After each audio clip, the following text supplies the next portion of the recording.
ഗസയിൽ ആദ്യഘട്ട വെടിനിർത്തലിന്റെ ഭാഗമായി നാളെ ഹമാസ് മോചിപ്പിക്കുന്ന 4 ഇസ്രായേൽ ബന്ദികളുടെ പേര് വിവരങ്ങൾ പുറത്തുവിട്ടു. കഴിഞ്ഞയാഴ്ച മോചിപ്പിച്ച 3 വനിതാ ബന്ദികൾക്ക് പുറമെയാണ് 4 പേരെ കൂടി ഹമാസ് മോചിപ്പിക്കുന്നത്.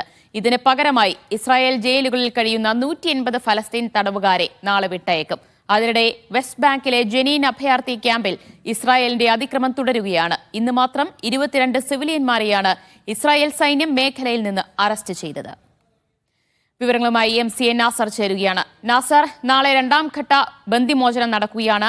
ആദ്യഘട്ട വെടിനിർത്തലിന്റെ ഭാഗമായി തന്നെയാണ് നാളെ ബന്ദിമോചനം നടക്കുന്നത്. നാളെയുള്ള ബന്ദിമോചനം ഏത് രീതിയിലാണ്?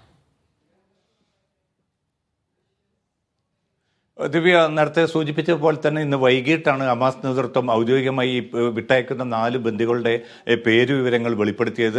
ഔദ്യോഗികമായിട്ടുള്ള പ്രഖ്യാപനം നേരത്തെ തന്നെ മധ്യസ്ഥ രാജ്യങ്ങൾക്ക് കൈമാറിയിരുന്നു. പരസ്യമായിട്ടുള്ള ഒരു പ്രഖ്യാപനം വന്നിരിക്കുന്നു. ഇസ്രായേൽ നേതൃത്വത്തെയും ഈ പേര് വിവരങ്ങൾ അറിയിച്ചതുകൊണ്ട് തന്നെ ആദ്യഘട്ടത്തിലുണ്ടായ ഒരു ആശങ്കയോ അനിശ്ചിതത്വമോ ഇപ്പോൾ നിലനിൽക്കുന്നില്ല. ഇന്ന് രാത്രിയോടുകൂടിയാണ് ഇസ്രായേൽ നേതൃത്വം വിട്ടയക്കുന്ന പലസ്തീൻ തടവുകാരുടെ പേര് വിവരങ്ങൾ കൈമാറേണ്ടത്. 180ഓളം തടവുകാർ കൈമാറാനാണ് ഏറെക്കുറെ ധാരണയായിരിക്കുന്നത്. ഇവരുടെ പേരുകൾ ഇന്ന് രാത്രി അർദ്ധരാത്രിയോടുകൂടി മധ്യസ്ഥ രാജ്യങ്ങൾക്ക് കൈമാറാമെന്ന് ഇസ്രായേൽ നേതൃത്വം അറിയിച്ചിട്ടുണ്ട്. അതുകൊണ്ട് തന്നെ നാളെ നടക്കുന്ന വെടിനിർത്തൽ ഭാഗമായിട്ടുള്ള ബന്ദി കൈമാറ്റവും അതോടൊപ്പം തന്നെ തടവുകാരെ വിട്ടയക്കലും അത് സുഗമമായി തന്നെ നീങ്ങും. പക്ഷെ അതിന്റെ സമയക്രമവും മറ്റും ഒരുപക്ഷെ ഇന്ന് അർദ്ധരാത്രിയോടുകൂടി മധ്യസ്ഥ രാജ്യമായിട്ടുള്ള ഖത്തറായിരിക്കും ഔദ്യോഗികമായിട്ടുള്ള സമയക്രമം പ്രഖ്യാപിക്കാൻ പോകുന്നത്. അങ്ങനെയാണെങ്കിൽ ആദ്യഘട്ടത്തിന്റെ ഭാഗമായിട്ടുള്ള 2ാം തവണ നടക്കുന്ന ബന്ദിമോചനവും അതോടൊപ്പം തന്നെ തടവുകാരുടെ കൈമാറ്റവും സുഗമമായി നാളെ പൂർത്തീകരിക്കും. പിന്നീടുള്ളത് ഒരു 2 പിന്നിടുന്ന ഒരു ഘട്ടത്തിലായിരിക്കും അടുത്ത ബന്ദിമോചനവും അതോടൊപ്പം തന്നെ തടവുകാരുടെ കൈമാറ്റവും നടക്കുക. 33 ബന്ദികളെയാണ് ഈ ആദ്യഘട്ടത്തിലെ 42 ദിവസം നീളുന്ന ആദ്യഘട്ടത്തിൽ വിട്ടയക്കാനുള്ള ധാരണ കരാർ പ്രകാരമുള്ളത്. ആ 33 ബന്ദികളെയും പൂർണ്ണമായിട്ട് മോചിപ്പിക്കാനുള്ള ഒരു സന്നദ്ധത നേരത്തെ തന്നെ ഹമാസ് അറിയിച്ചിട്ടുണ്ട്. പക്ഷേ ഈ ആദ്യഘട്ടത്തിന്റെ ഏതാണ്ട് 16ാം നാൾ മുതലാണ് ഈ തുടർഘട്ടങ്ങളുമായി ബന്ധപ്പെട്ട ചർച്ച പുനരാരംഭിക്കേണ്ടതുണ്ട്. ആ ചർച്ച ഏത് വിധത്തിൽ മുന്നോട്ട് പോകും എന്നതിനെ ആശ്രയിച്ച് മാത്രമായിരിക്കും 2ഉം 3ഉം ഘട്ടങ്ങൾ. ഈ ഘട്ടങ്ങൾ മറികടക്കുക എന്നത് വലിയ ദുഷ്കരമായിട്ടുള്ള ഒരു ദൗത്യം തന്നെയായിരിക്കും. കാരണം ഇപ്പോൾ തന്നെയും ഗസയിലേക്ക് ആക്രമണം പുനരാരംഭിക്കണമെന്ന വലിയ സമ്മർദ്ദം നെതന്യാഹു നേരിടുന്നുണ്ട്. അതോടൊപ്പം തന്നെ അമേരിക്കയുടെ ഭാഗത്തുനിന്ന് ഏതർത്ഥത്തിലുള്ള ഒരു ഇടപെടലായിരിക്കും ഈ തുടർ ഘട്ടങ്ങളുമായി ബന്ധപ്പെട്ട് അമേരിക്കൻ പ്രസിഡന്റ് ട്രംപ് സ്വീകരിക്കാൻ പോകുന്നത് എന്നൊക്കെ പ്രധാനമാണ്. പക്ഷെ മധ്യസ്ഥ രാജ്യങ്ങൾ വലിയ പ്രതീക്ഷ തന്നെയാണ് പ്രകടിപ്പിക്കുന്നത്. കാരണം ഇനിയൊരു തിരിച്ചുപോക്കില്ല. അതോടൊപ്പം തന്നെയാണ് ഇന്ന് അർദ്ധരാത്രി വലിയ പ്രക്ഷോഭമാണ് ജെറൂസലമിലും തെല്ലവീവിലും ഒക്കെ അരങ്ങേറുന്നത്. കാരണം ബന്ദികളെ പൂർണ്ണമായിട്ടും തിരിച്ചെത്തിക്കുന്നത് വരെ ഈ പ്രക്ഷോഭം തുടരാനാണ് ബന്ദികളുടെ ബന്ധുക്കൾ തീരുമാനിച്ചിരിക്കുന്നത്. കാരണം ആദ്യഘട്ടത്തിൽ വെറും 33 ബന്ദികൾ മാത്രമാണ് മോചിപ്പിക്കപ്പെടുക. അതുപോരാ, ഈ 98ഓളം വരുന്ന എല്ലാ ബന്ദികളെയും തിരിച്ചെത്തിക്കും വരെ ഈ പ്രക്ഷോഭം തങ്ങൾ മുന്നോട്ട് കൊണ്ടുപോകുമെന്ന്. കാരണം സർക്കാരിൽ ആ സ്വഭാവത്തിലുള്ള ഒരു സമ്മർദ്ദം ഉണ്ടെങ്കിൽ മാത്രമേ നെതന്യാഹുവിനെ ഈ കരാറിൽ നിന്ന് പിൻവാങ്ങുന്ന ഒരു സാഹചര്യം തടയാൻ സാധിക്കുകയുള്ളൂ എന്ന വിലയിരുത്തൽ കൂടി അടിസ്ഥാനത്തിലാണ് ഈ സമ്മർദ്ദം രൂപപ്പെടുത്തുന്നതിന്റെ ഭാഗമായാണ് പരസ്യമായിട്ടുള്ള കൂടുതൽ പ്രക്ഷോഭ പരിപാടികളിലേക്ക് നീങ്ങാൻ ബന്ദികളുടെ ബന്ധുക്കൾ തീരുമാനിച്ചിരിക്കുന്നതും. ദിവ്യ, അതോടൊപ്പം തുടർ വെടിനിർത്തൽ ചർച്ചകളെ കുറിച്ച് അതിൽ അനിശ്ചിതത്വം നിലനിൽക്കുന്നു എന്ന വാർത്തകൾ തന്നെയാണോ ഇപ്പോഴും പുറത്തു വരുന്നത് നാസർ? ദിവ്യ, തീർച്ചയായിട്ടും ആശങ്ക നിലനിൽക്കുന്നുണ്ട്. മധ്യസ്ഥ രാജ്യങ്ങളൊക്കെ പ്രതീക്ഷ പ്രകടിപ്പിക്കുന്നുണ്ട് എങ്കിൽ പോലും നെതന്യാഹുവിൻ്റെ ഭാഗത്തു നിന്നോ അല്ലെങ്കിൽ അമേരിക്കൻ ഭരണകൂടത്തിൻ്റെ ഭാഗത്തു നിന്നോ അത്ര ശുഭകരമായിട്ടുള്ള ഒരു പ്രതികരണമല്ല ഇനിയും വന്നുകൊണ്ടിരിക്കുന്നത്. കാരണം അത്രയേറെ സമ്മർദ്ദം ആഭ്യന്തര സ്വഭാവത്തിൽ നെതന്യാഹു അനുഭവിക്കുന്നുണ്ട്. കാരണം സ്മോട്രിക് ഉൾപ്പെടെയുള്ള മന്ത്രിമാർ തുടർഘട്ടങ്ങൾ ഒരു നിലയ്ക്കും മുന്നോട്ട് പോകരുത്, ആക്രമണം പുനരാരംഭിക്കണമെന്ന സമ്മർദ്ദം തുടരുന്നു.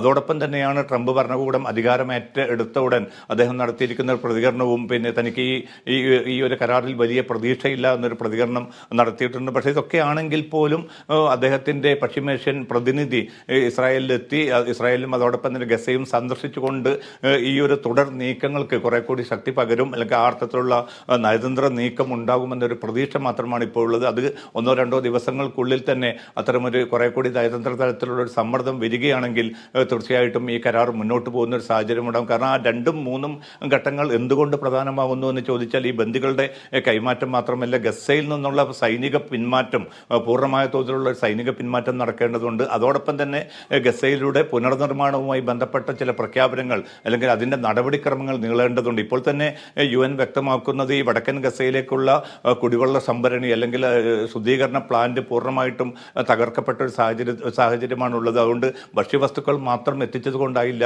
ഈ കുടിവെള്ളം എത്തിക്കാനുള്ള അടിയന്തരമായിട്ടുള്ള നടപടികൾ കൈക്കൊള്ളേണ്ടതുണ്ട്. അതിന് തങ്ങൾക്ക് കൂടുതൽ സുരക്ഷ ലഭ്യമാക്കേണ്ടതുണ്ട്. കുറെ കൂടി ഇസ്രായേലിന്റെ ഭാഗത്തു നിന്നുള്ള അനുകൂല സമീപനം വേണ്ടതുണ്ട്. പക്ഷെ അതൊക്കെയും 2ഉം 3ഉം ഘട്ടങ്ങളെ ആശ്രയിച്ച് മാത്രമാണ് നിൽക്കുന്നത്. കാരണം ഈ തിരിച്ചു വന്ന ആളുകൾക്ക് അവരുടെ പുനരധിവാസം എന്നത് നിലനിൽക്കുന്നുണ്ട്.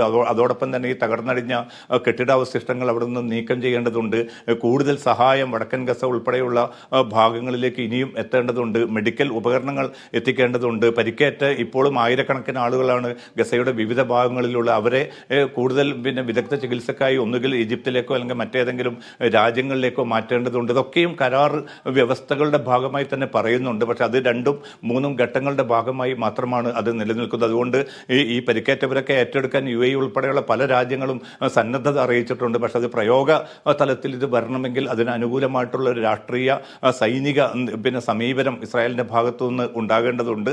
അതുകൊണ്ടാണ് ഈ ചർച്ച മുന്നോട്ട് പോയിട്ടില്ല എങ്കിൽ തീർച്ചയായിട്ടും ഈ 15 മാസം പിന്നിട്ട ഈ ഒരു വെടിനിർത്തലിന്റെ ആ ഒരു പ്രതീക്ഷ ഇനിയും പുലരാനുള്ള സാധ്യത വിരളമായിരിക്കും. പക്ഷേ ചർച്ചകൾ മുന്നോട്ട് കൊണ്ടുപോകാനുള്ള ശക്തമായിട്ടുള്ള ഇടപെടൽ യൂറോപ്യൻ രാജ്യങ്ങളുടെ ഭാഗത്തു നിന്ന് രൂപപ്പെട്ടിട്ടുണ്ട്. അതോടൊപ്പം തന്നെ ട്രംപിനും മുകളിലും ആ സമ്മർദ്ദമുണ്ട്. കാരണം ഈ 98 ബന്ദികളെയും മോചിപ്പിക്കുക എന്നത് നടപ്പാകണമെങ്കിൽ തീർച്ചയായിട്ടും ഈ കരാറിന്റെ 2ഉം 3ഉം ഘട്ടങ്ങൾ വിജയകരമായി പൂർത്തീകരിക്കേണ്ടതുണ്ട്. അതുകൊണ്ട് ട്രംപിന്റെ ഭാഗത്തു നിന്ന് കുറെ കൂടി ശക്തമായിട്ടുള്ള ഒരു ഇടപെടൽ ഉണ്ടാവുകയാണെങ്കിൽ നെതന്യാഹുവിനെ കൊണ്ട് ആദ്യഘട്ടത്തിൽ സംഭവിച്ചതുപോലെ തന്നെ കയ്യൊപ്പ് ചാർത്തിക്കാൻ സാധിക്കും എന്ന ഒരു പ്രതീക്ഷയും വിലയിരുത്തലുമാണ് ഗസ ജനതയും അതോടൊപ്പം തന്നെ ലോക രാജ്യങ്ങളും ഇപ്പോൾ എത്തി നിൽക്കുന്നത്. ദിവ്യ, അതിനിടെ വെസ്റ്റ് ബാങ്കിലെ ജനീൻ അഭയാർത്ഥി ക്യാമ്പിലുള്ള അതിക്രമം, ഇസ്രായേലിന്റെ അതിക്രമം ഇപ്പോഴും തുടരുകയല്ലേ ചെയ്യുന്നത്?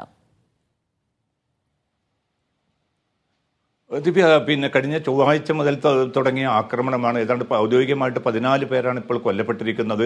100-ലേറെ പേർക്ക് പരിക്കേറ്റിട്ടുണ്ട്. പക്ഷേ ഈ ജനീൻ പൂർണ്ണമായിട്ട് വളയുകയും അവിടേക്കുള്ള റോഡ് ഗതാഗതം പൂർണ്ണമായിട്ട് തകർക്കപ്പെട്ട ഒരു സാഹചര്യമുണ്ട്. വലിയ തോതിലുള്ള സൈനിക ബന്ദോബസ്താണ് ആ പ്രദേശങ്ങളിൽ, ജനീൻ ഭാഗങ്ങളിൽ പൂർണ്ണമായിട്ടും ഏർപ്പെടുത്തിയിരിക്കുന്നത്. ഏതാണ്ട് 2000-ലധികം പേർ അവിടെ നിന്ന് കുടിയൊഴിഞ്ഞു പോകാൻ നിർബന്ധിക്കപ്പെട്ട ഒരു സാഹചര്യം കൂടിയുണ്ട്. അതുകൊണ്ട് തന്നെ ഈ ആക്രമണം കൂടുതൽ ശക്തമായിട്ട് മുന്നോട്ട് കൊണ്ടുപോകുക. കാരണം ഗസയിൽ ഒരു വെടിനിർത്തലുണ്ടായി. പക്ഷേ അതേസമയം വെസ്റ്റ് ബാങ്കിന്റെ പല ഭാഗങ്ങളിലും അസ്വാസ്ഥ്യം പുകയുന്ന ഒരു സാഹചര്യമാണുള്ളത്. ഹെബ്രോണിൽ, അതോടൊപ്പം തന്നെ ജെറീക്കോ ഉൾപ്പെടെയുള്ള പല വെസ്റ്റ് ബാങ്ക് പ്രവിശ്യകളിലും ഈ ഒരു ഭാഗത്ത് ഈ സൈനിക നടപടി നടക്കുന്നു, മറുഭാഗത്ത് ഈ വംശീയത ചുരമാന്തുന്ന തീവ്ര വലതുപക്ഷ ജൂത കുടിയേറ്റക്കാരുടെ ആക്രമണം നടക്കുന്നു. കാരണം ഈ ട്രംപ് അധികാരം ഏറ്റെടുത്തതോടുകൂടിയാണ് ഈ കുടിയേറ്റക്കാരുടെ ഭാഗത്തു നിന്ന് പലസ്തീൻ ജനതയ്ക്ക് നേരെ ഏറ്റവും ശക്തമായിട്ടുള്ള നടപടികൾ ബലപ്രയോഗങ്ങൾ നടന്നുകൊണ്ടിരിക്കുന്നത്. കാരണം ജോ ബൈഡന്റെ കാലത്ത് ഇത്തരം കുടിയേറ്റക്കാർക്കെതിരെ ചില നടപടികൾ സ്വീകരിച്ചിരുന്നു, ഉപരോധം പ്രഖ്യാപിച്ചിരുന്നു. ആ ഉപരോധങ്ങളൊക്കെയും എക്സിക്യൂട്ടീവ് ഓർഡറിലൂടെ ട്രംപ് തിരുത്തുകയും അവർക്ക് പൂർണ്ണമായിട്ടുള്ള സ്വാതന്ത്ര്യം അല്ലെങ്കിൽ പൂർണ്ണമായിട്ടുള്ള വിടുതൽ നൽകുകയും ചെയ്ത ഒരു സാഹചര്യം നിലനിൽക്കുന്നുണ്ട്. അതുകൊണ്ട് വെസ്റ്റ് ബാങ്കിൽ ഈ ഗസയിലൊരു വെടിയച്ച നിലച്ചിരിക്കെ തന്നെ വെസ്റ്റ് ബാങ്കിന്റെ പല പ്രവിശ്യകളിലും കൂടുതൽ പ്രക്ഷുബ്ധമായിട്ടുള്ള ഒരു സാഹചര്യമാണ് രൂപപ്പെടുന്നത്. അതിന്റെ ഏറ്റവും വലിയ ഇരകളായി മാറുന്നത് സാധാരണക്കാരായിട്ടുള്ള ഫലസ്തീൻ ജനസമൂഹമാണ്. അപ്പോൾ സൈനികമായിട്ടുള്ള സമ്മർദ്ദം വർദ്ധിപ്പിച്ചുകൊണ്ട് തന്നെ ഈ എതിർപ്പുകൾ അല്ലെങ്കിൽ തങ്ങൾക്ക് ഭാവിയിൽ ഉണ്ടാകാൻ പോകുന്ന എല്ലാ എതിർപ്പുകളെയും അമർച്ച ചെയ്യുക എന്ന ഒരു നീക്കമാണ്. ഇപ്പോൾ വിട്ടയക്കുന്ന പലസ്തീൻ തടവുകാരെ കുറിച്ച് നമ്മൾ പറയുന്നു. പക്ഷേ ഇന്നലെയും ഇന്നുമായി മാത്രം 30-ലേറെ പലസ്തീൻകാരെയാണ് ഈ ജനീൻ ഭാഗത്തു നിന്ന് മാത്രം പിടികൂടിയിരിക്കുന്നത്. അപ്പോൾ കൂടുതൽ പലസ്തീൻകാരെ ജയിലറകളിലേക്ക് മാറ്റിക്കൊണ്ടിരിക്കുന്ന ഒരു സാഹചര്യം തീർച്ചയായിട്ടും ഈ ഫലസ്തീൻ മേഖലയിലെ സമാധാനത്തിന് വലിയ തോതിൽ പരിക്കേൽപ്പിക്കുമെന്ന കാര്യം കൂടി ഉറപ്പാണ്. എന്തായാലും ആദ്യഘട്ട വെടിനിർത്തലിന്റെ ഭാഗമായാണ് നാളെ ബന്ദിമോചനം നടക്കുന്നത്. 4 ഇസ്രായേൽ ബന്ദികളെയാണ് ഹമാസ് മോചിപ്പിക്കുക. അവരുടെ പേര് വിവരങ്ങളൊക്കെ പുറത്തുവിട്ടിട്ടുണ്ട്. അതിന് നേരെ ഇസ്രായേലും ബന്ദികളെ മോചിപ്പിക്കുന്നുണ്ട് എന്ന് തന്നെയാണ്. അതിന്റെ പേര് വിവരങ്ങളും പുറത്തു വന്നിട്ടുണ്ട്. ഇസ്രായേൽ ജയിലുകളിൽ കഴിയുന്ന 180 ഫലസ്തീൻ തടവുകാരെയാണ് നാളെ വിട്ടയക്കാൻ തീരുമാനിച്ചിട്ടുള്ളത്. വിശദാംശങ്ങളാണ് MC നാസർ നൽകിയത്.